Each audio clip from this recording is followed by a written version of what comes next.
जी, बिस्मिल्लाहिर्रहमानिर्रहीम, अस्सलाम वालेकुम। उम्मीद है सब खैरियत से होंगे। अच्छा, पीटी का पेपर जो मेरे पास आ गया आज 18/5/2025 को सेकंड टाइम पे था, अभी कुछ देर पहले ही ख़त्म हुआ है। उसके एमसीक्यूज़ जो मेरे पास आ गए हैं वो मैं आपको सॉल्व करा देता हूँ। डीएम के भी मेरे पास काफ़ी ज़्यादा एमसीक्यूज़ हैं, लेकिन मैंने खुद सॉल्व नहीं कराए क्योंकि मैंने डीएम के हवाले से एक और वीडियो अपलोड की है, ब्रेकिंग न्यूज़ दी है। वो आप जाके देख लें, उस टेस्ट को कैंसल हो जाना चाहिए क्योंकि उस टेस्ट में टीटी का पोर्शन शामिल किया गया था। जो डीएम की कंपोजिशन है उसकी सरासर खिलाफ वर्जी हुई है। डीएम के अंदर उर्दू के एमसीक्यूज भी थे, सोशल स्टडी भी थी, हिस्ट्री भी थी और साइंस बिल्कुल नहीं थी। वो मैंने वीडियो अपलोड की, आपने वो देखनी है। वो पेपर पहले तो उम्मीद है कैंसिल हो जाएगा, करवाने की ज़रूरत ही नहीं रहेगी, लेकिन बहरहाल कैंसिल हो भी जाता है तो उसको सिर्फ आपके नॉलेज की हद तक इंशाल्लाह वो मैं करा दूंगा, वरना उस पेपर में काफ़ी ज़्यादा गड़बड़ हो गई है, पीटी में नहीं हुई। तो चलें, पीटी का जो मुझे मिल गया है वो मैं आपको सॉल्व करा देता हूँ। शॉर्ट वॉवल कौन सा होता है? शॉर्ट वॉवल पढ़ते हुए आप देखेंगे बस, रोड, कार, शू। सही है? तो इसमें बस जो है शॉर्ट वॉवल है क्योंकि इसको खींचना नहीं पड़ता पढ़ते हुए। ग्रेटेस्ट 5 डिजिट में से स्मॉलेस्ट 5 डिजिट निकालने थे, ये कितनी बार आ रहा है? बहुत आसान है। ग्रेटेस्ट 5 डिजिट में सारे 9 होते हैं, यानी कि 9 अंकों का।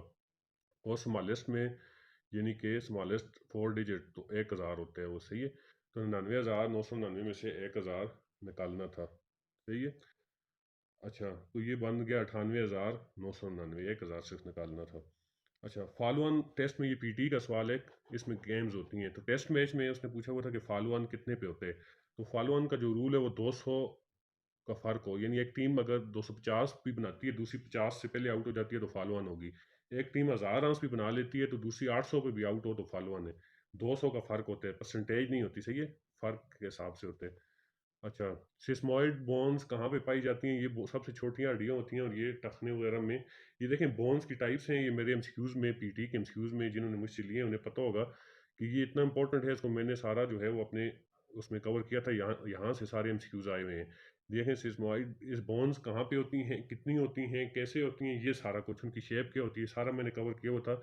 ये जो है, फिर नीचे देखें, पहले बोन्स का बता देता हूँ। इरेगुलर बोन्स कहाँ पे होती हैं? इरेगुलर जिनकी कोई खास शक्ल नहीं होती। सही है? ये रीढ़ की हड्डी में ये वाली हड्डियाँ ये रेगुलर्स पाई जाती हैं। फ्लैट बोन्स ये ज़्यादातर स्कल की या रिब्स की पसलियों की जो होती हैं।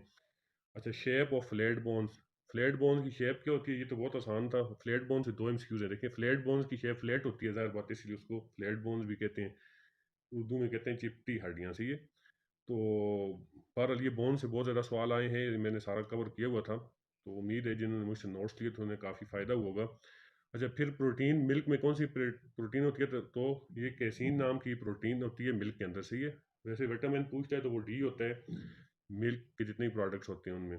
अच्छा, रिफाइंड फ्लोर को उसने पूछा हुआ था कि ये जो आटा होता है रिफाइंड, ये जो बाजारी आटा होता है जिसमें मिक्स करते हैं फैक्ट्री में बना हुआ, ये कौन सी बीमारियां जो है फैला रहा है? तो रिफाइंड फ्लोर जो है इससे बहुत सी बीमारियां होती हैं, मोटापा हो रहा है और भी मुख्तलिफ मसाइल पैदा हो रहे हैं, लेकिन सबसे ज़्यादा जो है वो शुगर का मसला इससे आ रहा है क्योंकि इसमें कार्बोहाइड्रेट बहुत ज़्यादा होते हैं, तो उससे शुगर होती है। अच्छा, नमाज हसूफ का पूछा हुआ था। पीछे एक जगह उसने दूसरी नमाज पूछी हुई थी जो बारिश न होने की वजह से पढ़ते हैं। तो ये हसूफ तो जो है वो बहुत कम पढ़ी जाती है, ये सूरज ग्रहण के मौके पे पढ़ी जाती है। सही है? नमाज जनाजा के वजह से उसने तकबीरें पूछी हुई थी, तो 4 तकबीरें होती हैं जनाजा। सब जो है वो खासतौर पर जो मर्द हजरात हैं उन्हें तो पता होना चाहिए, 4 तकबीरें होती हैं। सही है? अच्छा, हज़रत सौदा के वालिद का नाम क्या था? नबी वसल्लम की ज़ौजा थी हज़रत सौदा रज़ी अल्लाह तआला अन्हा। तो ये हज़रत खदीजा के बाद नबी वसल्लम ने इनसे शादी की थी। ये इनकी उम्र भी ज़्यादा थी। सही है? और इनके वालिद का नाम जो था वो ज़माह इब्न कैस। सही है? ये बताया जाता है। ये मुश्किल एमसीक्यूज़ है, पीटी में इस्लामियात इतनी मुश्किल नहीं होनी चाहिए।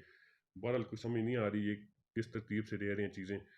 ये तो प्रोफेशनल सब्जेक्ट। अब नबी वसल्लम का अकीका कब हुआ था? ये देखें, ये काफ़ी डेप्थ में जिसकी स्टडी हो उसे पता हो सकता है। 7 दिन बाद बताया जाता है ये हुआ था। ज़्यादातर जो रवायतें इनमें इख्तलाफ भी होता है, लेकिन